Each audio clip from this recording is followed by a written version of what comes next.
Good day, everyone.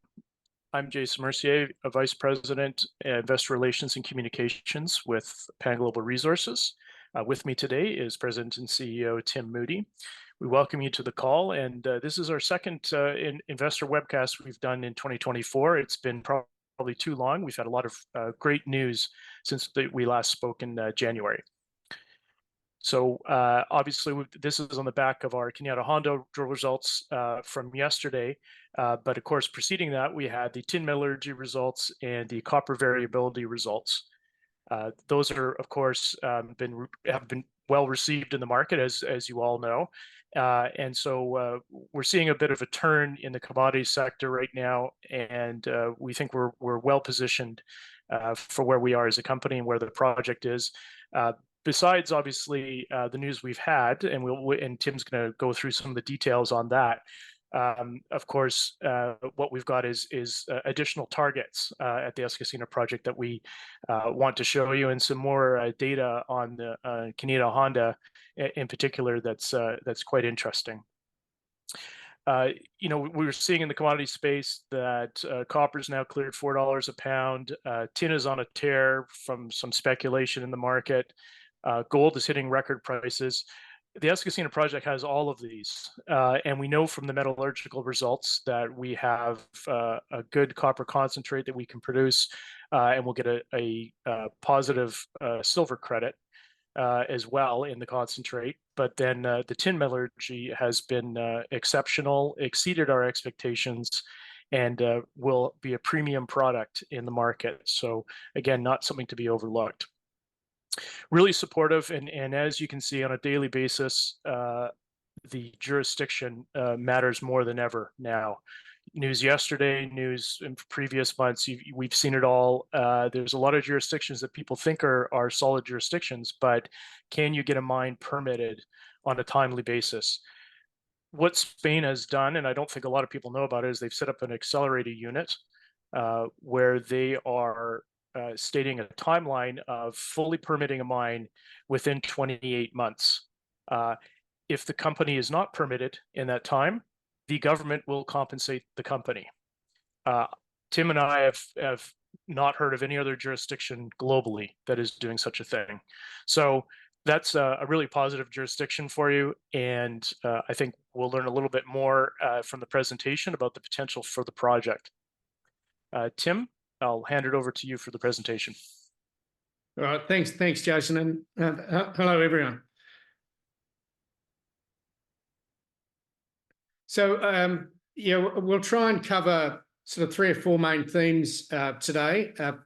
As Jason mentioned, the latest results from Cañada Honda, the recent metallurgy results, and we'll give a snapshot of some of the other targets that we're looking at, and sort of broader potential. So, and then I think we'll open it up to some questions after I've been through this presentation. I'll try and get through it reasonably quickly so we can get straight to questions. But anyway, as Jason said, I think we've put out some quite good news over the last few weeks. In fact, all of the news we've put out this year, I think, has been good news.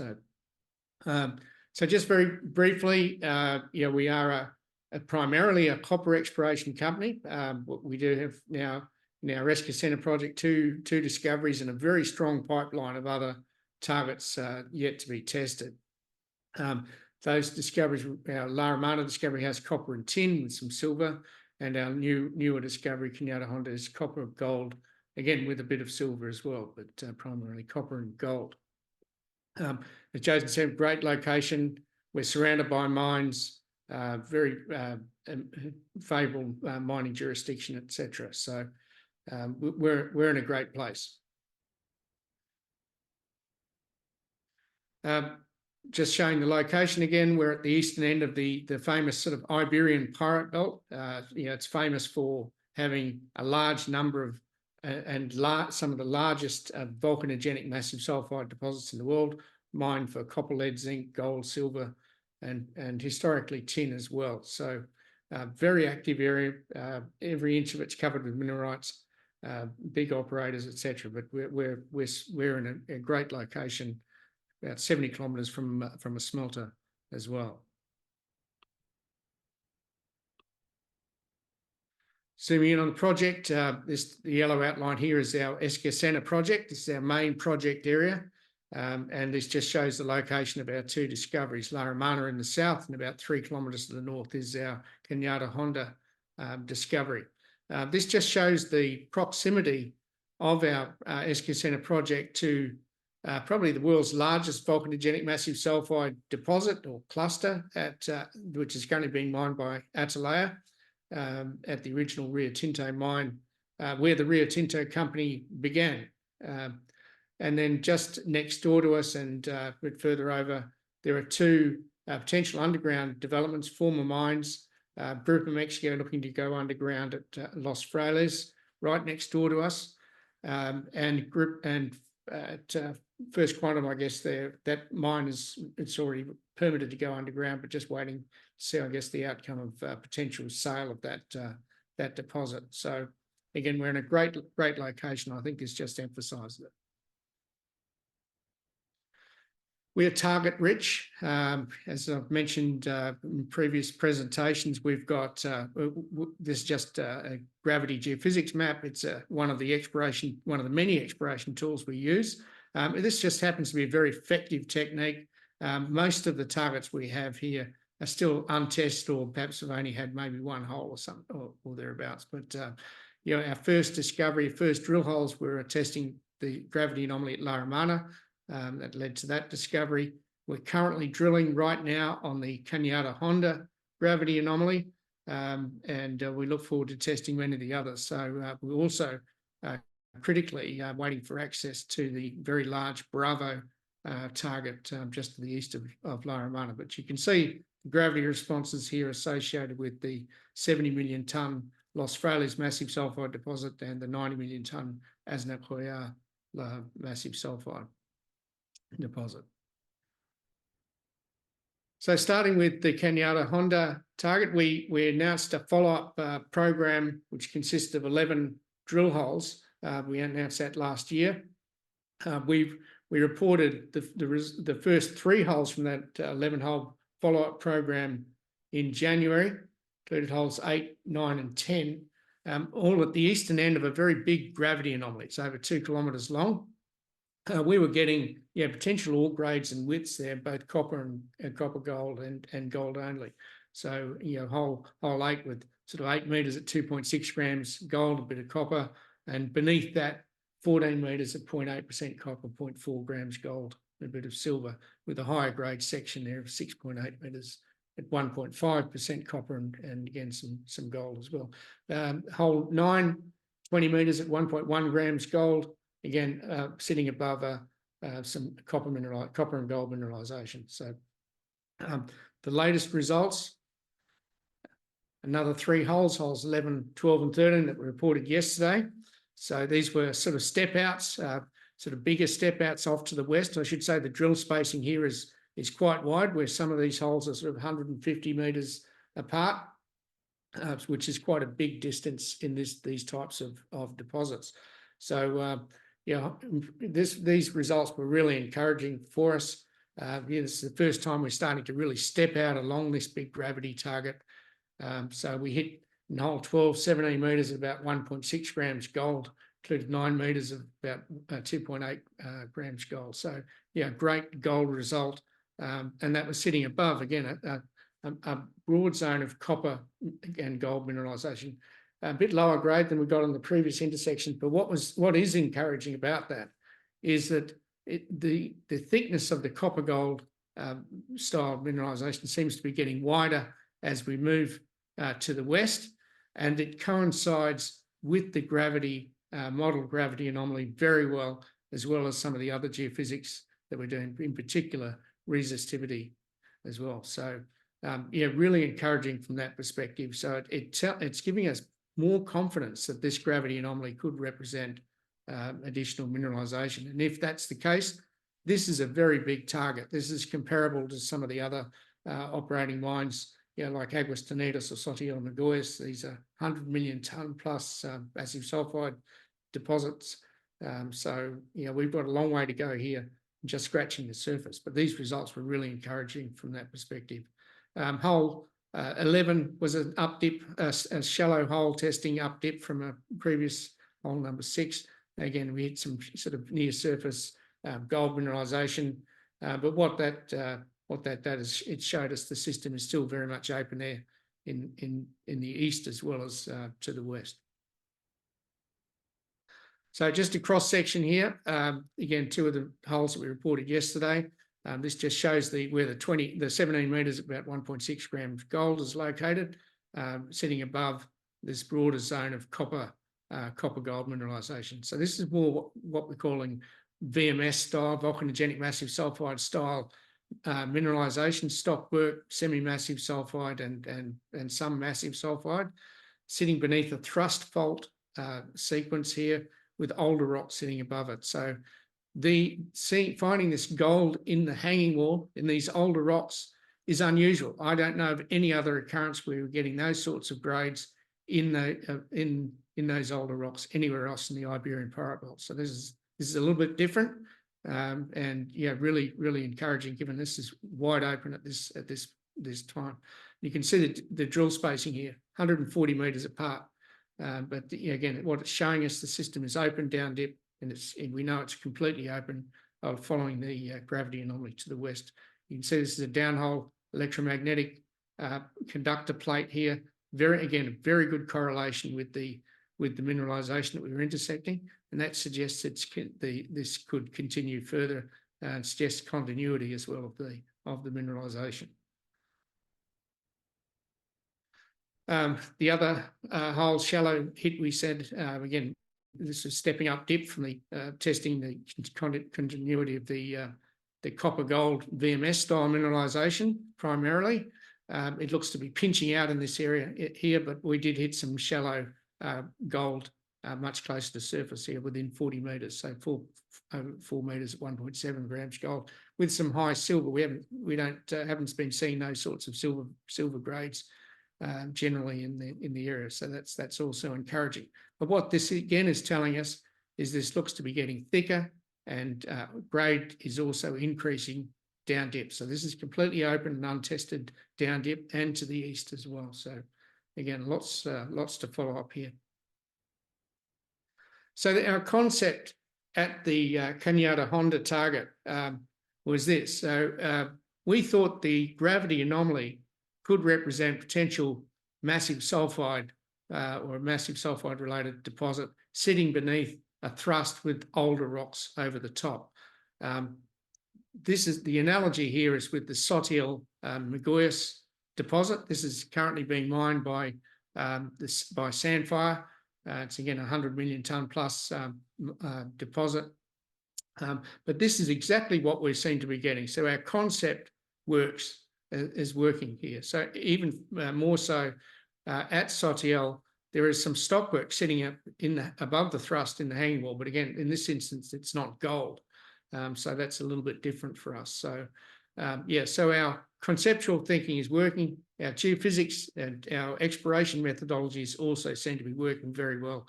So very early days on this. So that's very, very encouraging for us. Okay, so this is some new work we've been doing, modelling some of the geophysics, taking another sort of deep dive at it, looking at what the potential could be. So on the left here is the gravity anomaly, a plan view of the gravity anomaly at Cañada Honda, sort of, as I say, over 2 kilometres long here. This is what we thought this gravity anomaly could represent mineralisation sitting beneath a thrust fault, as I showed on the previous section. So essentially a concealed blind deposit, and that's what we've been hitting. So this is a sort of a long section view looking to the north, slightly oblique. And this is the gravity anomaly sitting here above. And this is the modelled 3D resistivity from our helicopter EM survey. So what this shows us is a very good correlation or coincidence of the copper mineralisation. This is the 0.2% copper grade shell from the drilling so far, and it coincides very well with the resistivity and the gravity anomaly. So it looks like it continues here and plunging gently off to the west. So the full length of that gravity anomaly. So this is this is a big target. So there's no data here because there was some high tension power lines, but we expect it just continues all the way through there. So, we're, as I say, only scratching the surface on what looks to be a very big target, and it looks pretty exciting for us based on the drilling to date. So watch this space as we continue to test this target. All right, so now just switching to La Romana. Again, it's it's our most advanced project, most advanced discovery. As Jason said, it's a great location. Low risk in many respects, given its location with good infrastructure around us, mines nearby, a very favourable mining jurisdiction, etc. Great for permitting, etc.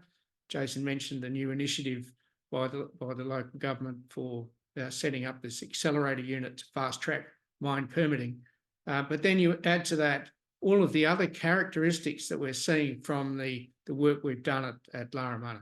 Near surface mineralisation, potentially amenable to open pit mining, excellent continuity, very simple geometry, great metallurgy, etc. So we're starting to tick a lot of the boxes for a potential new mining development here. So, all right. So as you know, we've drilled about 180 holes here. The plan is to continue drilling and delineating the western extension of La Romana. We only got access to the western half of this. This is a gravity anomaly. Only got access to the western half of this about middle of last year. So we've drilled about another 30 or so holes here, and we've probably increased the dimensions of the deposit by about another 20-30% thereabouts. So the latest drilling that we reported here again shows that we're getting some higher grades. 9.7 metres at 1.7% copper equivalent, 16 metres at over 1% copper equivalent, etc. So higher grades than we often see here, but completely open in that direction. The gravity is suggesting this could continue another 300 or 400 metres to the northwest. So this is very much open. This could still grow quite a bit. It's already 1.4 kilometres strike length. It's open at depth, open along strike.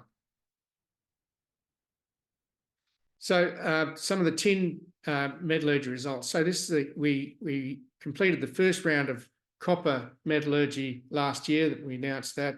We've got some excellent results, really. Very good concentrate grades and recoveries relative to all the other producing mines in the belt. These were generally higher recoveries and better concentrate grades, and moreover, low in deleterious minerals. We're not expecting any penalties at all. The grain size seems to be coarser, so in terms of crush size, etc. So it means you need less energy to grind and crush the rock, which can be, which is essentially a cost benefit for us. So the metallurgy test was just the variability test was to look at whether or not the metallurgy is consistent across the deposit. So we chose 10 blocks, took composites from each of those, and what we're seeing is the low variability, which is what you want. So essentially, we were able to produce saleable concentrate grades that could above the requirements for selling. In fact, the grades were concentrate grades up to 32%, and recoveries of nearly 90%. So again, very good results, backed up the earlier testing we did. There were 3 blocks which had slightly lower recoveries initially, and we found we were able to achieve the same concentrate grades as the other blocks by just some slightly finer grinding on those 3 blocks. But overall, this was an excellent result from the variability test work. I should say that this is now sort of at a level where we could probably take this to use that data for feasibility. The tin metallurgy, that's again, we reported that just probably 3 weeks ago. Again, we took some composite samples from a number of drill holes. This just shows the location of the sort of tin mineralisation here. Again, what we got was results that exceeded our expectations. We were a bit concerned that perhaps with some of the finer grain tin, perhaps we wouldn't recover that, but the results have turned out excellent for us. So we're getting excellent recoveries, concentrate grades, over 60%, which takes us into the premium range, and recoveries, high recoveries of over 58%. Again, excellent. So typical cassiterite sulfide deposits, which are the type of tin deposits where most of the world's tin comes from, at least from hard rock sources, are cassiterite sulfide type deposits. Their grades range from 0.2 to 1.4% tin. We used a head grade for our samples of 0.25% tin, and the recoveries on these deposits are typically between 30% and 60%. So we've been able to achieve those excellent results from grades at the bottom end of the range for deposits where tin is the primary or the commodity. And we've also been able to achieve recoveries at the top end of the range as well. So, really, really great results. Now, the other thing, tin mines, generally modern tin mines, they're happy to get 50 to 55% tin in a concentrate. So again, getting above 60% is a really good result for us. So the tin, it will make a material difference to the economics of this deposit. Very positive for us. It currently represents maybe 15 to 20% of the in situ value. So this is a really important addition for us. So overall, we've got looking at a very simple flow sheet, a reasonably coarse crush, flotation initially to separate off a sulfide and copper concentrate, and that goes to a copper circuit, and then the tailings from that, which contains most of the tin, then goes through a tin circuit. Both are very standard processes. They're very simple. We're not looking at very complicated flow sheets at this stage, which is again a potential cost benefit, saving, better improves the NSR, etc. So really great start from the metallurgy work on this. As I say, this is now at a level that we could use for a PEA and potentially pre-feasibility. Okay, so now just switching out and looking at some of the regional potential. As I say, we're target rich. This was a gravity survey we did last year on the area farm that we got access to in the middle of last year. Just showing we've got all of these other targets here are untested. We can see satellite targets just to the west of Laramana, and Laramana, the western extension seemed to grow a little bit as well. So, there's plenty of potential in and around Laramana and the extensions. So just some new work we've been doing, looking at the magnetics, which we can see a very strong gravity anomaly associated here with what we call the Cortico target. So looking at the magnetics, we can see a magnetic anomaly associated with the Laramana deposit as well. So you're seeing a similar thing, a long trend, similar dimensions, and it coincides with the gravity. We also have a helicopter electromagnetic anomaly coincide with that as well, and some surface copper geochemistry as well. So this looks a really attractive target, completely untested, and quite new. So we look forward to testing that pretty soon. But again, this really just further underlines the potential at some of these other targets we haven't yet tested. And this slide just to again remind people of why the Bravo targets are very high priority for us. This is the gravity anomaly map. This is Laramana. This is the Cortico target over here. And then you can see this very big gravity anomaly over to the east of Laramana. So it's a long strike from similar geology. It looks like over in this direction that we have a helicopter EM conductor on the southern edge of this, which, given the geology is all dipping to the north, that's what you'd like to see. There's some historical IP data from Exxon showing a chargeability anomaly along the southern boundary as well. So this looks really high priority target. We're just waiting to get access to it. It's the only area in the whole project area that we don't have access to at the moment. we're sort of optimistic that we'll have what they call a temporary occupation order from the government for that within the next couple of months. And that's usually the trigger for completing successful negotiation with the farmer. So, yeah, we look forward to getting access to this one, and as soon as we do, we'll hit the ground pretty hard, get that ready for drilling as well. All right, so just about wrap it up here, but we've, as I say, we've been we set out a number of catalysts for this year. The drilling at La Romana on the western extension, delineating that the western limits of the deposit, still open. We've still got more drilling to go. We have another 7 or 8 drill holes to complete the planned drilling. If it continues, we may need another round of drilling to test that western extension. Obviously, just saying we're still drilling at Cañada Honda. We have another 5 holes to complete of the planned 11-hole program. We should have some more results coming from that pretty soon. We've already completed the metallurgy test work at this stage. The next steps for that would be potentially a pilot plant for the tin, or possibly some further tests on the western extension of the deposit. But the metallurgists are quite happy with the results we've got at the moment, unless we're seeing any major difference in the mineralization as we continue to test those western extensions of La Romana.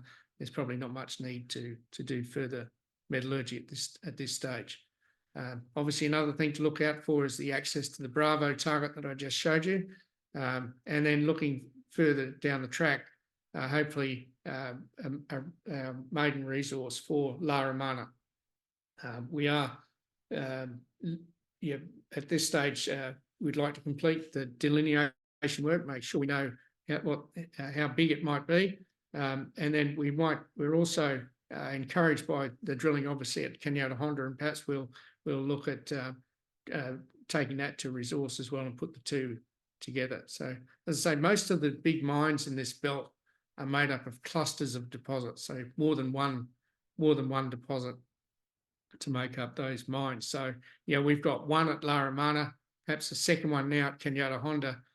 So we're well on the way. But if we want to compete with the other bigger mines, we need to find probably 2 or 3 or 4 of these deposits. And based on the targets we've got, I think we're well on the way to doing that. So very encouraging at this stage. So if we do come out with a resource, maybe the end of this year, perhaps next year, I don't want to be sort of held to that just at this stage, but we'd follow that up pretty quickly with a PEA as well. So I think that's it, Jason. Yeah, that's great, Tim. Yeah, and further to that, obviously, is the level of metallurgical work we've done on this project is essentially getting to a feasibility stage level. So really rare that exploration companies do this kind of work in advance. And frankly, I think a lot of the times is people are a little bit worried about the metallurgy, and that's why they don't spend a lot of time daylighting it. Obviously, with La Romana, we've got an exceptional deposit where we want to promote the fact that the metallurgy is excellent. So getting to some investor questions now.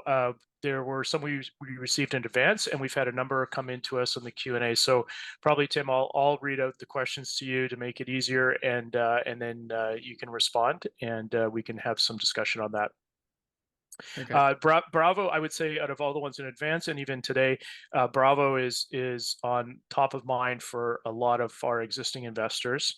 And you can see from this presentation slide, this is the first time I've seen the real scale of what Bravo looks like in comparison to La Romana. So very exciting. Obviously, Cañada Honda looks like it's bigger than La Romana as well. So starting to see that VMS cluster pattern that's well established in the belt. But the question regarding Bravo in areas where you haven't covered it off.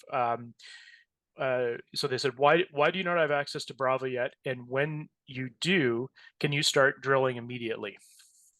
Yeah, it's a good question. There's all of this area is covered by private, it's all privately owned land. So you generally negotiate access agreements with the farmers before you go in. and develop a good working relationship with them going forward, just as you would do anywhere else in the world.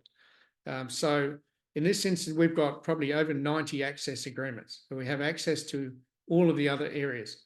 There were 2 or 3 areas where we had to go through a process. Fortunately, there is one in Spain where government can help intervene if necessary. If you can't reach an agreement with the farmer under reasonable conditions, then they will step in with this, issue a temporary occupation order. And you still have a chance then to negotiate with the farmer before you actually enforce that. Because when you're granted the mineral rights, you do actually have the right to enter and do exploration in these areas. So yeah, as I say, we've been successful in getting access agreements with all of the other farms in the area. You know, as I mentioned, we got access to a big farm, the biggest farm in the area, covering the western half of La Romana just last year. So I'm absolutely confident we will get access to this. And hopefully once we get this temporary occupation order from the government the next couple of months or so, we should conclude a negotiation with the farmer pretty quickly after that. Regarding going straight in and drilling, well, we could do that. You have to do one application to the local council, but that usually doesn't hold up our work. But we'd want to do a little bit more groundwork here. At the moment, the gravity data is quite coarse.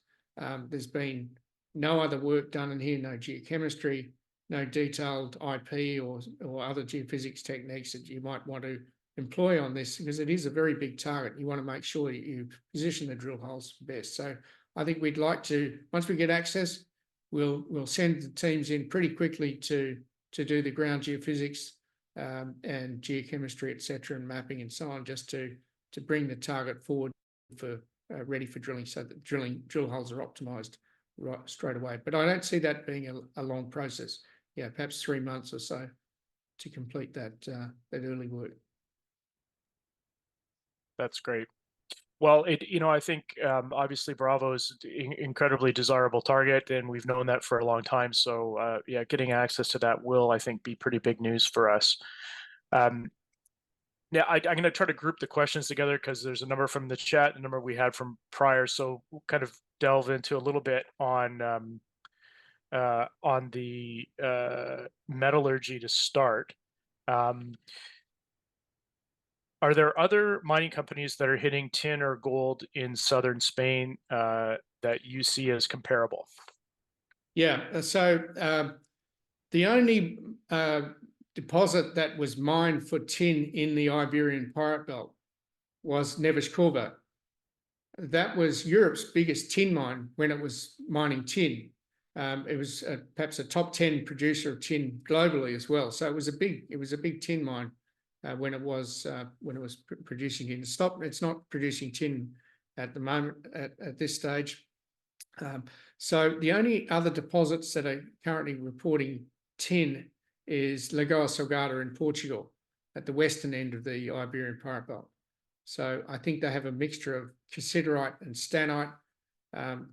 We only have cassiterite, which is the main mineral you want, the mineral, essentially the critical mineral for extracting tin. But Lagoa Salgada is the only other one that I'm aware of at this stage. Tin is not unusual. You can detect tin in a number of the other deposits, but it's uncommon to see at the levels that we've been intersecting. Yeah, I mean, 2 exceptional deposits really on this project so far. Actually, Jason, I might just add there's only perhaps 2 or 3 other deposits or mines in Spain, or deposits that have tin.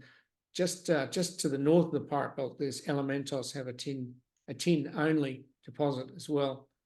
So that's it's not in production yet. That's still I guess feasibility stage or thereabouts. So they're looking at sort of similar recoveries and grades, I guess, to what we've got. But tin is their primary product there. Right. And one thing too to note, obviously, for our investors is that tin's primary use is in solder, which of course is integral to all of the electronics behind the AI revolution. So you can't build big data centers without using a lot of tin. And there's a lot of energy consumption that is tied into from the solar side of things as well. So there is a demand for tin, especially from electronics, and it's not a huge cost per item for them. So the change in the price doesn't necessarily impact the actual final product that much. So it's a very interesting area that we haven't spent a lot of time on, but obviously with the tin metallurgy out now, I think there's a lot of people that are attracted to that aspect of the story. Next question. When you talk about the very low variability for copper at La Romana, do you have a number for the coefficient of variation? Not off the top of my head, no. No, okay. So we'll get back to you, sir, from that question. With Cañada Honda, what would be the optimal step-out length to make the tonnage count in the resource calculation if we're doing a project-based MRE? With the current success, what kind of tonnage do you think that would ultimately be before the end of the year? Yeah, look, I don't want to be sort of putting numbers out, potential resource numbers at this stage, but we'd be targeting a resource of 20 to 40 million tons or something in that range. That would be our hope. Yeah, it's early days. Now, in terms of drill spacing, most of the deposit, first 150 holes, mainly at a 50 by 50 meter pattern. Some shallow mineralization, 50 by 25. That is adequate for measured and indicated based on, because it's so simple, the geometry, etc. The drilling we're doing on the western extension is a bit wider space than that. So, we don't feel we need to drill it as densely as we did the eastern part of it. We'll drill it to inferred status. So, you'll see drill holes that are more than 50 meters apart. Great. Since the release of the tin metallurgy, have you received any inquiries from major concentrate off-takers interested in processing the tin given the strong tin price environment? No, but I did ask the question whether or not tin might be something that the smelter at Huelva, 70 kilometres away from our project, might treat. So apparently there are some moves for that smelter, which is owned by Freeport through their subsidiary Atlantic Copper, to have a tin facility to produce tin metal. I think initially more about recycled material, but if we've got tin here, perhaps that could also feed that plant. But it's still early days for us. Right. And I guess generally, and this is speaking to not just tin concentrate, but copper concentrate. Well, what is the general quality of concentrate in the Iberian Pyrite Belt? Yeah. So, look, I think a lot of them sort of be happy to get 20 to 22% of thereabouts copper concentrate. Sometimes you get a bit better than that, but recoveries are not always that good either. So, again, getting recoveries above 80% is generally considered good in the Pyrite Belt. But I think perhaps two other points which are real differentiators with what we've got. It's coarser grain. We need a coarser grind size to get those concentrate grades and recoveries. So that's lower energy. It's less cost, given that 30% of the operating costs in these mines are generally related to crushing and grinding.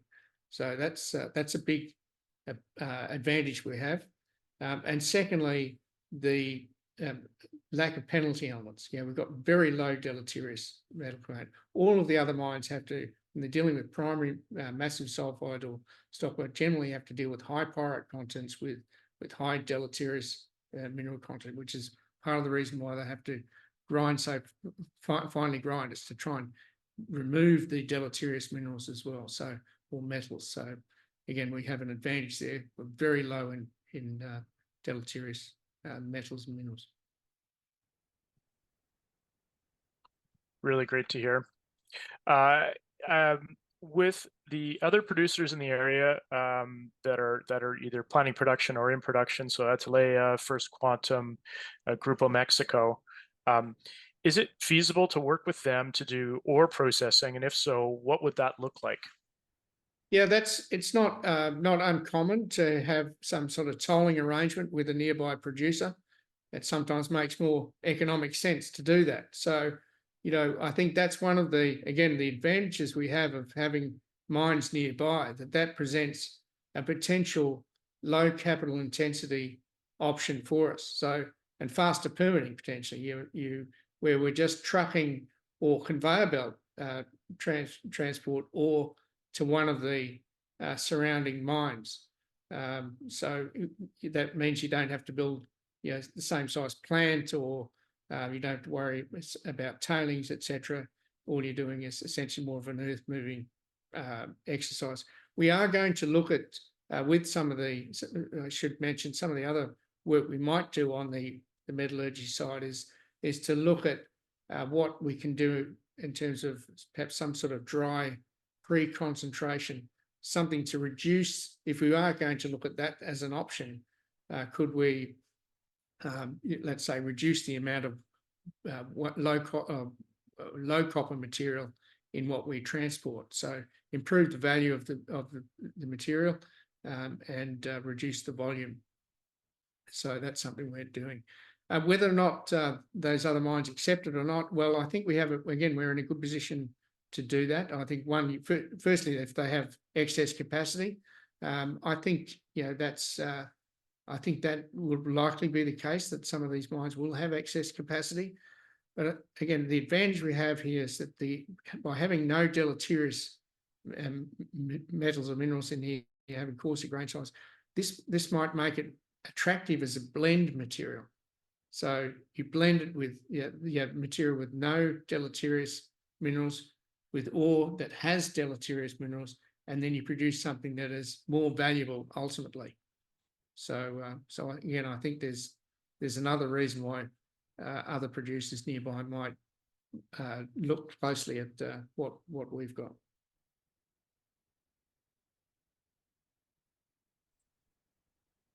Great. I guess, well, the last question that I've got here is more big picture.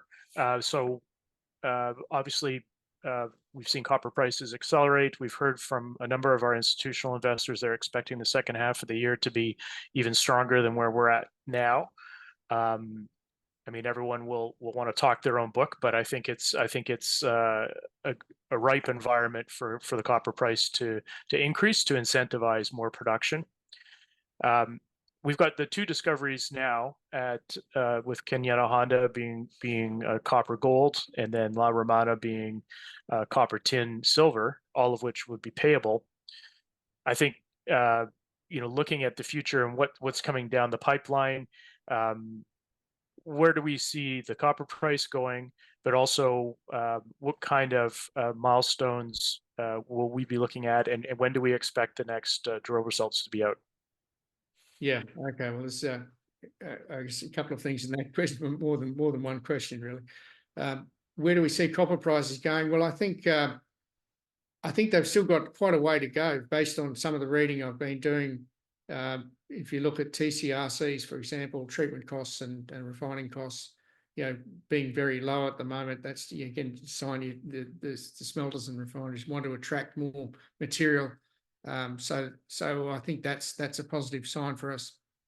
And I think there's been this underinvestment in exploration, I guess, development of new mines and putting the infrastructure in some of the old mines. I mean, there's been some recent material talking about, lots of the big mines are getting old and so on.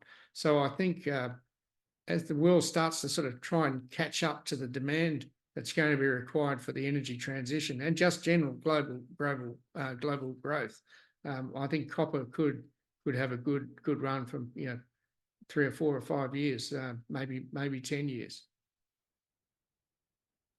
What price did you get? I don't, who knows? But certainly people are talking now 10,000, 15,000 a ton. Maybe yeah, who knows? Right. So Well, and so we're now, and I guess the other part of the multi-part question was, when do we expect our next results out from Cañada Honda? yeah, so we've got hole 14 going in now. It's probably 250 meters down. It's a 400-meter hole. So I expect we'll have results maybe at the earliest 3 or 4 weeks, but whether or not we put just results for one hole or we put out results for the next 2 or 3 like we've done for the last couple of batches, batches of 3 holes. We'll see how things progress. So it'll take us the next holes. I think we have another shallower hole.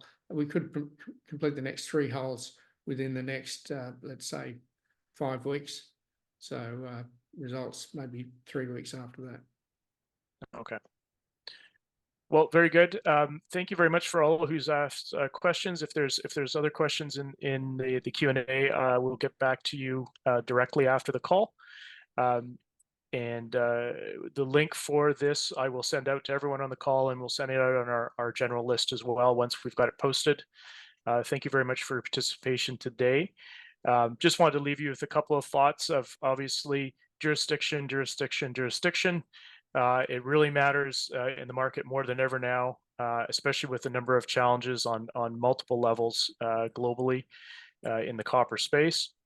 The fact that gold is now hitting peaks and copper is now up from where it was, and tin is on the fly right now. I think all of those make the Escacena Project and Pan Global a prudent investment if you're going to speculate on where things are going for the second half of the year. I think that the news flow that we've got is built on the base that we are well financed for the program this year. So I think we're going to see a lot of news flow continuing as we go along. Tim, I'm going to hand it over to you for any final comments. No, thanks everyone for attending. Thanks for your questions. Look, I think we've had a great start to the year. Hopefully, we've seen the market turn around, and it's onwards and upwards for us from here on. And Cañada Honda is looking really exciting. We've got a long way to go still on Romana based on the last drill results we've got there, and some of these new targets look really good. So I think there's a lot. As we say on this last slide, was many ways to win with Pan Global. So watch this space. Thanks. Great. Thank you, everyone. Have a good day.